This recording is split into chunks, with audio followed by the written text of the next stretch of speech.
Starting में मनोज दे की struggle और सक्सेस की कहानी बहुत लोगों को इंस्पायर करती थी, बट बाद में कुछ ऐसा हुआ जिसके वजह से लोग उसे लुटेरा और फ्रॉड तक बुलाने लगे। ये बहुत सालों से तुमको लूट रहा है। और क्यों मनोज दे ने एक यूट्यूबर से सौरभ जोशी पर नेगेटिव वीडियो बनाने के लिए बोला। तुमको जब सौरभ जोशी पे वीडियो बनवानी थी मेरे से तो तुम मुझे कॉल करते थे। और ऐसा क्या हुआ जिसके वजह से लोग उसे इतना हेट दे रहे हैं कि उसने अपने चैनल से 600 से भी ज्यादा वीडियोस डिलीट कर दी। मैंने अपने YouTube चैनल से कल के डेट पे 600 से भी ज्यादा वीडियोस को डिलीट किया है।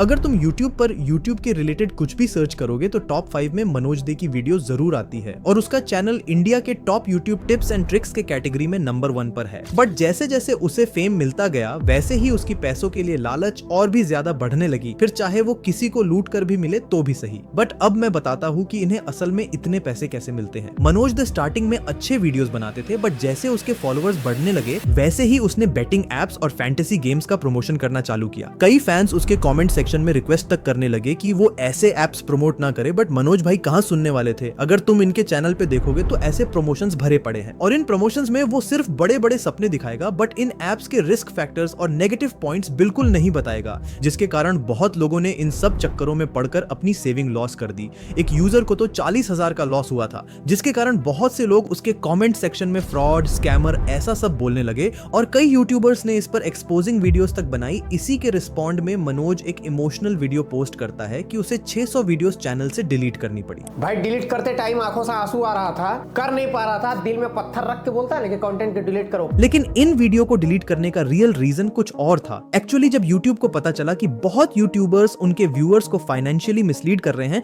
तो YouTube ने एक स्ट्रिक्ट रूल निकाला, जिसमें अगर कोई यूट्यूबर बेटिंग एप्स या फैंटेसी गेम्स जैसा कुछ प्रमोशन करेगा तो उनके वीडियोस पर डायरेक्ट स्ट्राइक आ जाएगी। और इसी कारण से मनोज दे ने वो वीडियोस डिलीट किए थे, क्योंकि उन सब में उसने ऐसे ही स्कैमी और बेटिंग एप्स का प्रमोशन किया था, बट उसे उसके फॉलोअर्स से पैसे तो बनाने ही थे। इसीलिए 12 जुलाई 2025 को वो अपने चैनल पर एक YouTube कोर्स लॉन्च करता है, जिसकी प्राइस सुनकर मैं भी थोड़ा शॉक्ड हो गया था। मैंने आप सबके लिए एक YouTube का कोर्स बनाया है। आप बात करते हैं कि इस कोर्स का प्राइस क्या है और अब प्राइस आपको क्यों लगेगा, आपको क्यों देना है प्राइस। तो दोस्तों इस कोर्स का प्राइस है 3,999, 4,000 रुपए का ये कोर्स है। अब ये वीडियो देखकर मनोज को लोगों से काफी बैकलैश मिला और लोग इसे लुटेरा और फ्रॉड बुलाकर हेट देने लगे। और सच कहूं तो इस कोर्स की प्राइस भी कोई सेंस नहीं बनाती। YouTube स्टार्ट करने से रिलेटेड सारी इन्फॉर्मेशन ऑलरेडी YouTube पर ही फ्री में अवेलेबल है और मनोज दे भी इस कोर्स में कुछ नया नहीं बताएगा। अब उसी के फैंस में कोर्स के लिए गुस्सा देखकर रिस्पॉन्स में मनोज एक डिफेंसिव वीडियो अपलोड करता है मनोज दे लुटेरा नाम से, जिसमें वो फिर से उसके व्यूअर्स को मिसगाइड करता है। कोर्स किसके लिए है? यहाँ पर मैंने बोला है कोर्स उन सब के लिए है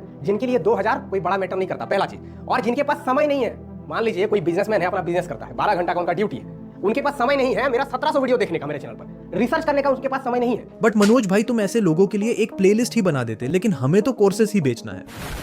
उसके प्रेजेंट में 74 लाख सब्सक्राइबर्स हैं और अगर हम मान के चले कि उसमें से 0.1% लोगों ने भी उसका कोर्स ले लिया तो ये उससे 3 करोड़ बना लेंगे। अब मुझे पता है बहुत से लोग बोलेंगे कि कोर्सेज बेचने में प्रॉब्लम क्या है, बट मनोज दे की डबल स्टैंडर्ड्स मैं तुम्हें बताता हूँ। उसने खुद एक इंटरव्यू में कहा था कि YouTube में ग्रो करने के लिए किसी कोर्स की जरूरत नहीं है। चीज देखोगे ना, जितने भी सक्सेसफुल यूट्यूबर है आज के डेट पे, जो भी नाम हमारे दिमाग में आता है, किसी ने यूट्यूब कोर्स नहीं करेगा, क्योंकि उस जमाने में यूट्यूब कोर्स था ही नहीं। और फिर भी लोग सक्सेसफुल हो गए।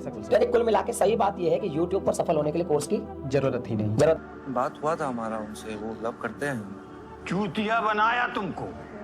ऐसे ही कुछ महीनों पहले नियॉन मैन और सौरभ जोशी के बीच में कंट्रोवर्सी हुई थी और ये बंदा वहां भी बेमतलब घुस गया। एक्चुअली हुआ ये था कि नियॉन मैन एक न्यूज कवर करता है जिसमें वो बताता है कि एक व्लॉगर सौरभ जोशी से मिलने गया था, बट सौरभ जोशी मिला नहीं। इसीलिए नियॉन मैन ने सौरभ को थोड़ा भला बुरा बोला, जिसे देखकर सौरभ जोशी भी थोड़ा ऑफेंड हो जाता है और कमेंट करता है shame on you neon man, जिसके रिस्पॉन्ड में नियॉन मैन भी भड़क जाता है और एक प्रॉपर वीडियो बनाता है। बट कुछ दिनों बाद ये मैटर क्लोज होने ही वाला होता है कि तभी हमारे ज्ञानी मनोज बाबा आ जाते हैं और कॉमेंट करते हैं कि कैसे सौरभ जोशी ने उसके साथ भी ऐसा किया। जब सौरभ के साथ मेरा ये इंसिडेंट हुआ था, भाई कसम बता रहा हूँ बहुत हर्ट हुआ था, मेरे को आंख से आंसू तक निकले हैं। जिसको एक अच्छा दोस्त मानता था विदाउट एनी रीजन ब्लॉक कर दिया, बिकॉज उसे अब सिर्फ बड़े क्रिएटर के साथ ही दोस्ती रखनी है, अब हम उसके औकात के बराबर नहीं है। खैर जाने दो, पब्लिक को सब समझ आती है। भगवान सबका भला करे। जय हिंद। वाह क्या एक्टिंग कर रहा है।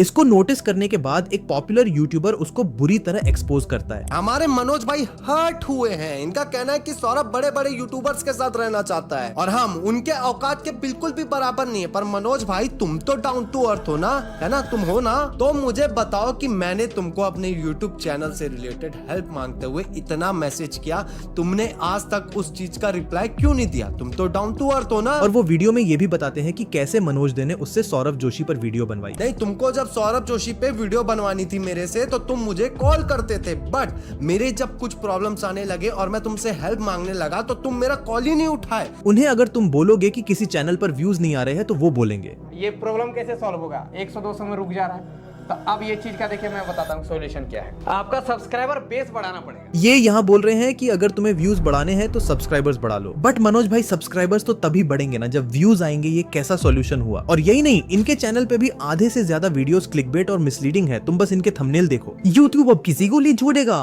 Thank you YouTube. सॉरी, अब यूट्यूबर नहीं बन पाओगे रे। यूट्यूब हमको जीने दो। आपके चैनल का सेटिंग गड़बड़ है, इसीलिए व्यूज नहीं आ रहे। A few moments later. आप लोग का बहुत ज्यादा डाउट रहता है कि क्या ऐसा कोई सेटिंग होता है जिससे व्यूज आएगा? तो ऐसा कोई भी दोस्तों यूट्यूब पे सेटिंग ही नहीं होता है। बट ये बात तो माननी पड़ेगी कि मनोज दे को लोगों का अटेंशन ग्रैब करना अच्छे से आता है। कमेंट्स में अपना ओपिनियन जरूर बताना और वीडियो अच्छी लगी हो तो इसे हाइप कर देना। सी यू नेक्स्ट टाइम, पीस।